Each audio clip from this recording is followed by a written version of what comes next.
အားလုံးပဲမင်္ဂလာပါ Adobe Village YouTube channel မှာကြိုဆိုပါရစေကျွန်တော်တို့ရဲသူအောင်ပါအဲ့တော့ကျွန်တော်ဒီနေ့ဘာလေးချင်းကြည့်ကြမလဲဆိုတော့ကျွန်တော်ဒီ intro video မှာပြခဲ့တဲ့အတိုင်းပဲ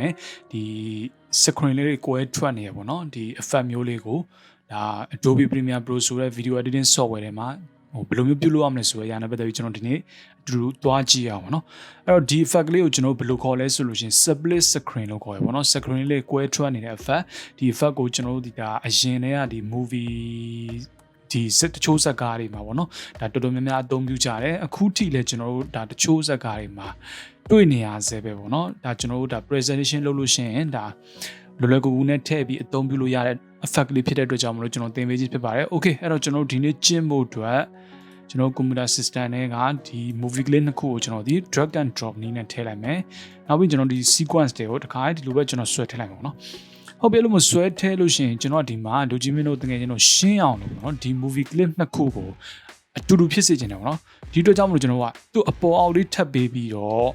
အချိန်ကိုအတူတူဖြစ်စေချင်တဲ့အတွက်ကြောင့်မလို့ C ရပါလဲဆိုကျွန်တော် razor 2ကိုယူတာဟုတ်ပြီနော်ဒီမှာကျွန်တော် razor 2ကိုယူတာဒီကောင်လေးကိုကျွန်တော်နှိပ်ပြီးတော့ V လေးပြန်နှိပ်ပြီးတော့ select လုပ်ပြီးတော့ delete key လေးနှိပ်ပေးလိုက်ဒါကဘာကိုလောက်တာလဲဆိုလို့ရှိရင်အရန်ကြီးတော့ထွေထူးတော့မဟုတ်ဘူးကျွန်တော်ဒီအပေါ်က movie clip နဲ့ဒီအောက်က movie clip နဲ့ဒီနှစ်ခုရဲ့အချိန်ကိုတူစီခြင်းတဲ့အတွက်ကြောင့်မလို့ကျွန်တော်ဒီညှိလိုက်ခြင်းဖြစ်ပါတယ်ကြံတာတော့ဘာမှမဟုတ်ဘူးတကယ်လို့လူကြီးမျိုးတငယ်ချင်းတို့ရဲ့ဒီmovie clip ကပုံစံတစ်မျိုးဖြစ်နေမယ်ဆိုလို့ရှိရင်ကိုပြခြင်းနဲ့ဒီနှစ်ခုတွဲပြီးတော့ပြခြင်းနဲ့ပေါ့နော်ဒီအချိန်ကိုဒါအတူတူပဲအပေါ်ထပ်ပေးထားမှာဖြစ်ပါတယ် okay အဲ့တော့ကျွန်တော်တို့ဒီ movie clip နှစ်ခုကိုဒီတိုင်းရပြီဆိုလို့ရှိရင်ဘာဒုတိယတစ်ဆင့်နေနဲ့ဘာထက်လို့ရမလဲဆိုလို့ရှိရင်ကျွန်တော် first ထဲကိုလာပါဟုတ်ပြီနော်အဲ့တော့ first ကိုတကယ်လို့မတွေ့ရဘူးဆိုလို့ရှိရင်အပေါ်က window ထဲလာ window ထဲမှာကျွန်တော်ဒီမှာ first ကိုအမှန်ကြီးလေးချစ်ပေးလိုက်အောင်ပေါ့နော်အဲ့တော့ first ကိုကျွန်တော်တို့ဒီလာပြီးလို့ရှိရင်သူ့မှာကျွန်တော်တို့က crop ဆိုပြီးတော့ကျွန်တော်ရိုက်ထည့်ပေးပါဟုတ်ပြီနော် crop ကိုရိုက်ပြီးတော့ကျွန်တော်ဒီ enter ခောက်လိုက်လို့ရှိရင်ဒီမှာ crop ဆိုတဲ့ဒီ effect လေးကျွန်တော်ကြာလာပြီဒီလိုမျိုးကြာလာတဲ့ချိန်မှာကျွန်တော်တို့ဘာမှမရှုပ်ဘူးဒီ effect ဒီလွယ်လွယ်လေး movie clip တစ်ခုချင်းစီကို drag and drop နည်းနဲ့ဒီ effect ဆိုတဲ့ဒီ crop ဆိုတဲ့ effect ကိုပေါ့နော်ဆွဲထည့်လိုက်ပါနော်ဟုတ်ပြီအဲ့တော့ကျွန်တော်တို့ဒီ movie clip နှစ်ခုလုံးမှာဒီ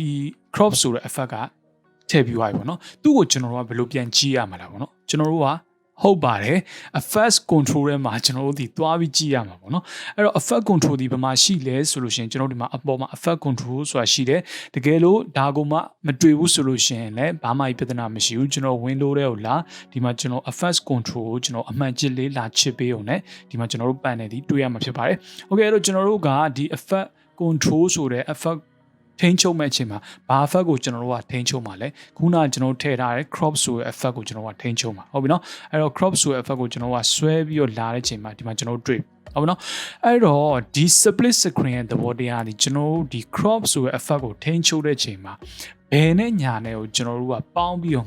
90%ထားပေးတယ်ဆိုလို့ရှိရင်ရပြီဒါသူ့ရဲ့ဒီ effect အဓိကတော့ချက်ပဲပေါ့နော်အဲ့တော့ဟုတ်ပြီကျွန်တော်ပြောရမရှင်းဘူးဘာကိုပြောရလဲဆိုလို့ရှိရင်ဒီမှာကျွန်တော် left top right ဆိုပြီးရှိအဲ့တော့ဒီ effect မှာဒီဘယ်ဘက်နဲ့ညာဘက်နှစ်ခုပေါင်းခြင်းဒီ90%ညီအောင်ထားပေးနိုင်တယ်ဆိုလို့ရှိရင်ရပြီဘလို့ကိန်းကနက်နဲ့ပဲညီနှစ်ခုပေါင်း10 40လည်းဖြစ်တယ်ကျွန်တော်25လည်းဖြစ်တယ်အမျိုးမျိုးပေါ့နော်နှစ်ခုပေါင်း90%ဆိုလို့ရှိရင်ဒီ effect ကိုကျွန်တော်အသုံးပြုလို့ရပြီအဲ့တော့ဒီမှာဆိုလို့ရှိရင်ဒီ movie clip ကဘာလဲဆိုလို့ရှိရင်ကျွန်တော်ဒီမှာကြည့်လိုက်မယ်ဒီ movie clip ကကျွန်တော်တို့ဒီcouple walking ပေါ့နော် in the forest ဆိုတာဒီလမ်းရှောင်းနေတဲ့ video အဲ့တော့ဒီ movie clip မှာကြည့်မယ်ဆိုလို့ရှိရင်ကျွန်တော်က10-40ဖြစ်ကျွန်တော်ကထားမယ်ဘာဖြစ်လို့10-40ဖြစ်ထားရလဲဆိုလို့ရှိရင်ကျွန်တော်ဒီဘယ်ဘက်မှာဒီလူကိုပေါ်စေခြင်းတဲ့အတွက်ကြောင့်မလို့ကျွန်တော်ဒီမှာ10ဖြစ်ကျွန်တော်တို့ထားလိုက်မယ်ပေါ့နော်အဲ့တော့10 enter ခောက်လိုက်မယ်ဒါဆိုလို့ရှိရင်သူဒီ crop လုပ်သွားပြီ10%ပြီးရင် right မှာဘာထားမလဲဆိုလို့ရှိရင်40%ကျွန်တော်ထားမယ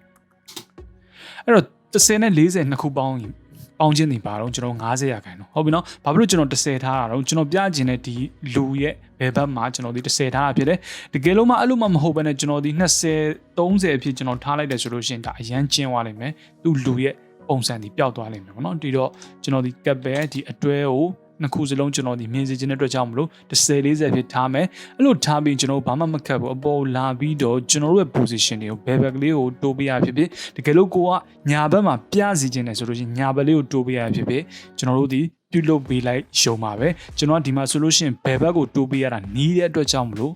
့ခုလိုပဲဘယ်ဘက်ကိုအသာလေးကပ်ပေးလိုက်ဟုတ်ပြီနော်ဒါဆိုလို့ရှိရင်ပထမ movie ကလေးကိုကျွန်တော်တို့ effect ထဲတဲ့ပုံစံပြီးပြီအဲ့တော့ကျွန်တော်ဒုတိယ movie ကလေးကိုကျွန်တော်ဆက်သွားကြည့်အောင်နော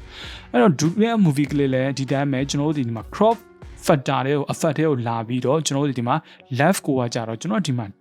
25ရာခိုင်နှုန်းဖြစ်ထားလိုက်မယ်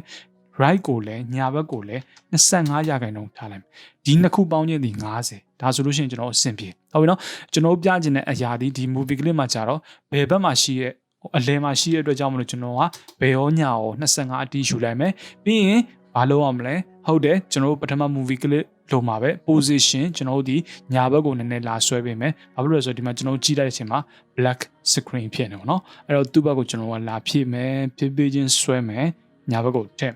်โอเคအဲ့တော့ကျွန်တော်ကထည့်ပြီးသွားပြီပေါ့နော်ပြန်ပြီးကျွန်တော်ကြည့်ကြည့်အောင်နော်ဘယ်လို effect မျိုးဖြစ်လဲဆိုတော့ဒါဆိုကျွန်တော်အဆင်ပြေပြီပေါ့နော်အဲ့လိုအဆင်ပြေပြီးရဲ့ချိန်မှာကျွန်တော်နောက်တစ်ခုဘာကိုကစားလို့ရလဲဘာကိုလှုပ်တင်လဲဆိုလို့ရှိရင်ကျွန်တော်ရဲ့ဒီနောက်က space ပေါ့နေရာလွတ်တွေကိုကျွန်တော်တို့ပြန်ပြီးတော့သတိထားပြီးကြည့်ရမယ်ပေါ့နော်ဒီဗီဒီယိုမှာဆိုလို့ရှိရင်ကျွန်တော်ပေါ်နေလားဆိုလို့ရှိရင်အခုလူချင်းမလို့တကယ်ကျွန်တော်သတိထားမိမှာမဟုတ်သေးဘူးအဲ့တော့ကျွန်တော်ကဘာကိုပြောနေရလဲဆိုတော့မျက်စိထဲမှာမရှင်းဖြစ်တဲ့အတွက်ကြောင့်မလို့ကျွန်တော်ဒီမှာ project ဆိုတဲ့ဒီ panel လေးကိုလာမယ်ပြီးရင်ကျွန်တော် right click ထောက်ပြီးတော့ဒီမှာ new item ထဲမှာကျွန်တော်ဒီ color matte ကိုကျွန်တော်ကခေါ်လိုက်မယ်ပြီးရင်1920ပိုင်း1080 dp ဒါ sequence ရဲ့ setting ပဲအဲ့တော့ okay တဲ့အဆင်ပြေတဲ့ကျွန်တော်ဒီမှာ okay နှိပ်လိုက်မယ်ပြီးရင်ကျွန်တော်ဒီမှာမြင်ရအောင်လို့အနီရောင်ပုံစံcolor matte ကိုကျွန်တော်ဒီထားပြီးတော့ okay နှိပ်လိုက်ဟုတ်ပြီနော်အဲ့တော့အဲ့အနီရောင် color matte ကိုကျွန်တော်ကဒီ movie ကလေးရဲ့နှစ်ခုရဲ့အောက်ဆုံးကိုကျွန်တော်ထည့်လိုက်မယ်ပေါ့နော်အဲ့တော့ကျွန်တော်ပြောချင်တာဘာကိုပြောရလဲဆိုလို့ရှင်ဒီမှာဒီအနောက်မှာ space မှာပေါ့နော်ဒီဂျိုင်းမှာကျွန်တော်ဒီဟာနေတယ်ဆိုတာကိုကျွန်တော်ဒီပြောတာအဲ့လူချင်းမျိုးတို့တကယ်ကျွန်တော်တကယ်လို့မဟာစေခြင်းလို့ဆိုလို့ရှိရင်လေ scale ကိုကြီးတာဖြစ်ဖြစ်အပြည့်ပေါ်စေခြင်းနဲ့ဆိုလို့ရှိရင်ကျွန်တော်တို့ဒီမှာအသုံးပြုလို့ရတယ်အဲ့လိုမှမဟုတ်ဘဲနဲ့ကိုကဒီနောက်မှာကြိုက်တဲ့ color လေးချိန်မယ်ဆိုလို့ရှိရင်လည်းဒီမှာလာပြီးချိန်ပေးလိုက်အောင်ဟုတ်ပြီနော်တကယ်လို့ဒီလိုမျိုး color matte ထည့်ပြီးတော့မသုံးချင်မယ်နဲ့ကျွန်တော် essential graphics ထဲမှာပေါ့နော်window ကျွန်တော်လာမယ်ဒီ essential graphics ထဲမှာကျွန်တော်ဒီဒါ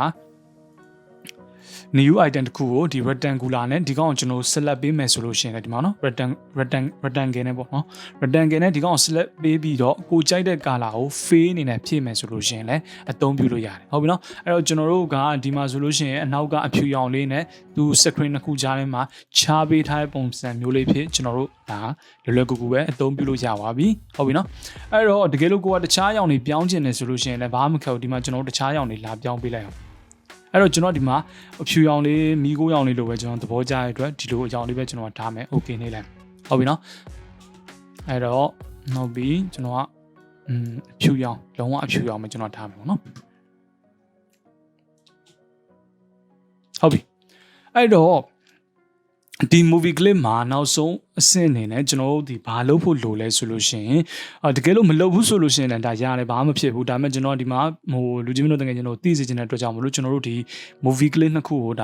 ါကာလာပေါ့နော်အရောင်အတူတူဖြစ်အောင်အတွက်ဒီ tutorial video လေးမှာကျွန်တော်ထပ်ဖြည့်လိုက်မယ်ပေါ့နော်အဲ့တော့ဘာမှမခက်ဘူးတကယ်လို့ကိုကဒီဘယ်ဘက်က movie clip ကိုကျွန်တော်ကညာဘက်ကကာလာအတိုင်းကျွန်တော်တို့လိုက်ညှိကြည့်မယ်ပေါ့နော်ဒီအတွက်ကြောင့်မလို့ကျွန်တော်တို့ဒီ effect တွေကိုလာပြီးကျွန်တော်တို့မှာကာလာဆိုပြီးတော့နှိပ်လိုက်မယ်အဲ့လိုနှိပ်လိုက်လို့ရှိရင်ကျွန်တော်အောက်ကိုဆွဲလိုက်တဲ့ချိန်မှာကျွန်တော်ဒီမှာ Luminar color ဆိုတာရှိရပါတော့ဒီကောင်လေးကိုကျွန်တော်ယူပြီးတော့ဘယ် clip ထဲမှာကျွန်တော်ထည့်ရမလဲဆိုလို့ရှိရင် Couple Walking in the Forest ဆိုတဲ့ဒီ movie clip ထဲမှာကျွန်တော်တို့ဒီထည့်လိုက်ဟုတ်ပြီနော်ဘာဖြစ်လို့လဲဆိုတော့ဒီ movie clip ကအရောင်ကနည်းနည်း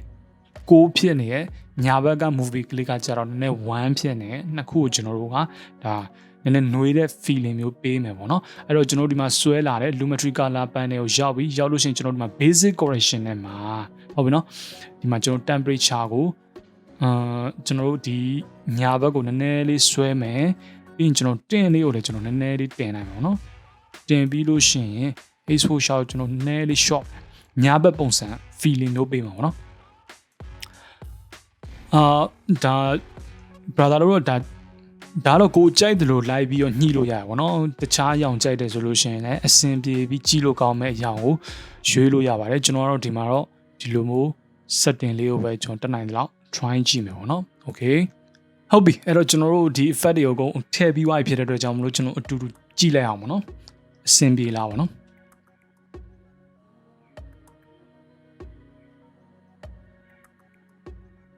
အဆင်ပြေပါရဲ့အဲ့တော့ဒီ movie ကလေးတစ်ခုမှာလူချင်းမလို့တကယ်ကျွန်တော်က key frame ထည့်ပြီးတော့အသုံးပြုမယ်ဆိုလို့ရှိရင်လည်းဒါထပ်ထည့်လို့ရသေးတယ် key frame ဘယ်လိုမျိုးထည့်ရလဲဆိုတော့ကျွန်တော်ရဲ့ Adobe Village YouTube channel မှာဒါကျွန်တော်တင်ပေးထားတယ်ဒီ video ရဲ့အောက် description ထဲမှာလည်းကျွန်တော်ထည့်ပေးထားမယ်ပေါ့နော်ပြီးရင်ဒီ movie ကလေးနှစ်ခုကိုလည်းအတူတူကျွန်တော်နဲ့အတူတူ like ကျင်းလို့ရအောင်ကျွန်တော်ရဲ့ဒီ video ရဲ့အောက် description ထဲမှာပဲတခါထည့်ပေးထားမယ် okay အဲ့တော့ဒီနေ့ Premiere Pro မှာ split screen effect ကိုဘယ်လိုမျိုးလွယ်လွယ်ကူကူအသုံးပြုလို့ရလဲဆိုတဲ့knowledge sharing video လေးအောင်ဒီလောက်ပါပဲအားလုံးပဲ like ကျင်းလို့ရမယ်လို့လည်းမျှော်လင့်ပါတယ်တကယ်လို့ကျင်းလို့မရတာပြဿနာတစ်ခုရှိတယ်ဆိုလို့ရှိရင်လည်း comment မှန်သွားပေးပါပြီးရင်ကျွန်တော် YouTube channel လေးကိုလည်း subscribe noti လုပ်ထားပေးပါ video လေးကိုလည်းကြိုက်နေတဲ့ဆိုလို့ရှိရင် like လုပ်သွားပေးပါအားလုံးပဲနောက်ထပ်စိတ်ဝင်စားဖို့ကောင်းတဲ့ video မှာကျွန်တော်တို့တူတူတွေ့အောင် video editing နဲ့များများလေ့ကျင့်ပြီးတော့အခွင့်အရေးကောင်းတွေကိုပိုင်ဆိုင်နိုင်ပါစေ good luck see you